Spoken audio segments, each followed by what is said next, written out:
The mirror above the dresser was tilted just slightly to the left, and I remember staring at it because I couldn't look at the box on the bed.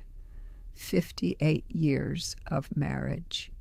58 years of sleeping beside the same man, washing his shirts, packing his lunch pail, raising 7 children under the same roof. And now he was gone 3 weeks in the cold ground of the church cemetery, and my daughter Rebecca was standing in the doorway holding a wooden box I had never seen before in my life. She found it in the barn loft behind the old harness that hadn't been used in 40 years. A box my husband Amos had built with his own hands, hidden under a loose floorboard, locked with a small brass key that was taped to the underside of the lid. And inside that box was a man I had never met. Before I tell you what was in that box, I'm Miriam, and this is Hannah, the Amish girl, the channel where women like me finally say the things our community spent our whole lives telling us to swallow. I grew up Old Order Amish in Lancaster County, married at 21, buried my husband at 79, and learned more about him in one afternoon than I had learned in 58 years of marriage. If you want to hear the truths nobody behind the prayer cap is supposed to say out loud, please subscribe, hit that like button, and turn on the notification bell so you never miss a story. And in the comments, tell me, have you ever discovered something about someone you loved after they were already gone? Let me tell you about Amos first, because you need to understand the man I thought I married. He was 23 when we wed. I was 21. Our courtship was short, 6 months, mostly buggy rides home from Sunday singings, and quiet evenings on my parents' porch. He was steady, that's the word everyone used. Steady Amos, hard-working Amos. A man who never raised his voice, never missed a church service, never drank, never gambled, never strayed.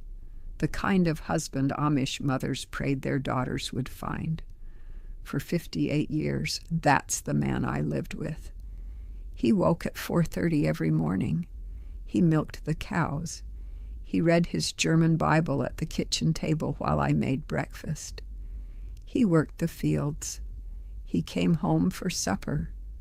He read the budget newspaper by the kerosene lamp until 8, and then we went to bed. 7 children came, then grandchildren, then great-grandchildren. The years move the way they move in plain communities, slow, quiet, predictable as the seasons. And here is the thing about a marriage like that. You stop asking questions because you think you already know the answers. You stop wondering about the silences because the silences have always been there. In the Amish world, a man is a man and a woman is a woman, and you do not pry into corners that were never open to you. The Ordnung does not encourage curiosity, Gelassenheit, that quiet yielding, that letting go of self. It shapes you so completely that after 58 years, you genuinely believe you have nothing left to wonder about. That was my mistake. I thought silence meant peace. I did not understand that silence can also be a hiding place. Rebecca set the box on the quilt my mother had stitched for our wedding bed. The brass key trembled in my hand. I almost did not open it. I want you to understand that. I almost handed it back to her and said, "Bury it with him," because some part of me already knew. Some part of me had always known there was a room inside Amos I had never been allowed to enter. But I opened it. Inside, on top, was a photograph. A photograph. You have to understand what that means in our world. Old Order, Amish do not permit photographs. It is a graven image. It is Hochmut, pride, the worst sin of all. A photograph in an Amish home is not a memento. It is a confession. The photograph was of a young man, maybe 20 years old, in English clothes, blue jeans, a button-down shirt, standing in front of a brick building somewhere I did not recognize. And the young man was Amos, my Amos, smiling in a way I had never once seen him smile in 58 years of marriage. Underneath the photograph was a stack of letters tied with a piece of twine. The handwriting was a woman's. The name signed at the bottom of every single one was Catherine. I am going to pause here because I know this is a lot to take in, and if this story is hitting you somewhere tender, I want you to know you are not alone in feeling that. If you are getting something from hearing this, please subscribe to Hannah the Amish Girl. Give this video a like and turn on that notification bell. There are so many women whose stories never get told, and your support is what lets us keep telling them. Drop a comment and tell me where you are watching from. I read every single one. Now, the letters. There were 47 of them. The earliest was dated 1965. Almost would have been 19. The last was dated 1968, the year before he married me. Catherine was an English girl. She lived in Lebanon, Pennsylvania. She had met Amos during his Rumspringa, that running around time when Amish young people are permitted, briefly, to taste the outside world before they choose baptism. Most use it for small rebellions, a radio, a car ride, a pair of jeans hidden under the bed. Amos used it to fall in love. The letters told a story I had never been told. He had lived with an English family for almost 2 years. He had worked at a hardware store. He had learned to drive a car. He had gone to a movie theater. He had taken Catherine dancing at a place called the Blue Moon, where she taught him a slow song, and he had stepped on her feet and laughed so hard he cried. In one letter she wrote about a future, a small house, a garden, children with both their names. She asked him if he was sure. She asked him 3 times in 3 different letters if he was sure he could go back. The last letter was the shortest. It said only that she had received his news, that she understood, that she would love him for the rest of her life and would not write again. She kept that promise. There were no more letters. 6 months after that final letter, Amos was baptized into the Old Order Church. 6 months after that, he married me. I sat on the edge of the bed for a very long time. Rebecca sat beside me, her hand on my back, not speaking. Outside, I could hear the wind in the maple tree my husband had planted the year our oldest son was born. I could hear a buggy passing on the road. I could hear the ordinary sounds of an ordinary Amish afternoon. And I felt as though the floor of my life had been quietly removed while I was looking the other way. Here is what I want you to understand, because I have thought about this every single day for the month since I opened that box. I was not angry that he had loved her. I was not angry that he had lived a life before me. I was angry, I am still angry, that he had carried her for 58 years inside a locked box in our barn, and I had slept beside him for 58 years, and I had never once known there was a door in him that was close to me. My friend Lydia lost her husband 3 years before I lost mine. We sat together on her porch one summer evening, snapping beans into a metal bowl, and she told me something I did not understand at the time. She said, "Miriam, when Eli died, I realized I had been married to a stranger for 46 years, and I had called it peace because I did not know there was anything else to call it." I nodded the way Amish women nod, polite, quiet. I did not ask her what she meant. I should have. In our communities, a husband and a wife are not expected to know each other's hearts. They are expected to know each other's duties. He provides. She keeps the home. He leads in faith. She submits in love. The Ordnung tells you what a marriage is for. And what a marriage is for is the raising of children, the working of land, the building of a godly household. What a marriage is for is not, has never been, the deep and patient knowing of another human soul. That kind of knowing is considered at best unnecessary. At worst, it edges toward Hochmut, the prideful belief that your private bond with another person matters more than the community's bond with God. I want to be very honest with you here because this part is important. If you are still with me, please give this video a like and let me know in the comments if any of this is sounding familiar.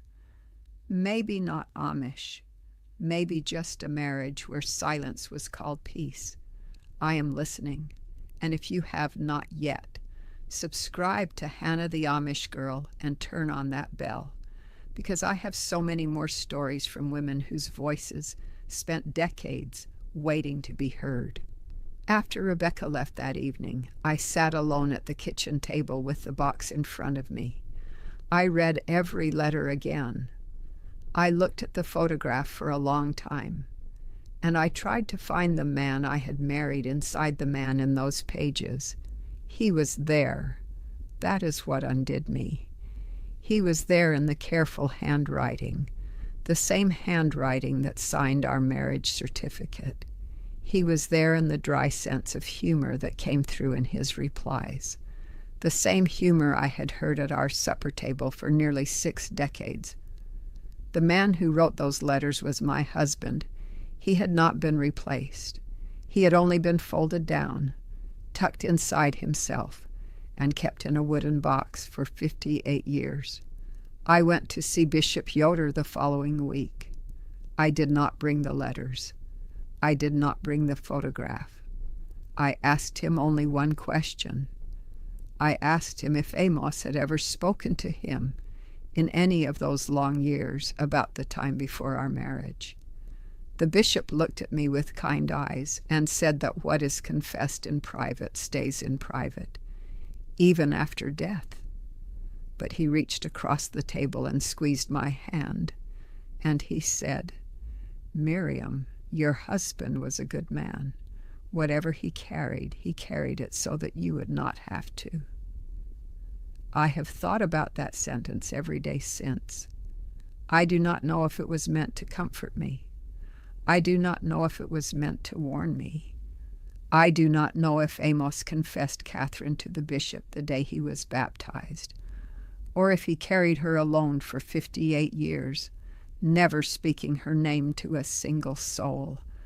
I will never know. That is part of what I have to live with now. When I left the Amish way, and yes, at 79 years old, 6 months after burying my husband, I left. The cost was the same as it has always been: shunning. My younger sister will not take my phone calls. 3 of my 7 children will not let their children visit me. Letters returned. The familiar quiet door closing. But here is what I want to say to you, and I want you to hear me carefully. I did not leave because I was angry at Amos. I left because I finally understood, sitting in front of that wooden box, that I had spent 79 years inside a community that taught me a woman does not need to be known by her husband, only useful to him. And I had believed it. I had believed it so completely that I had not even noticed I was lonely. I had called the loneliness peace. I had called the silence faithfulness.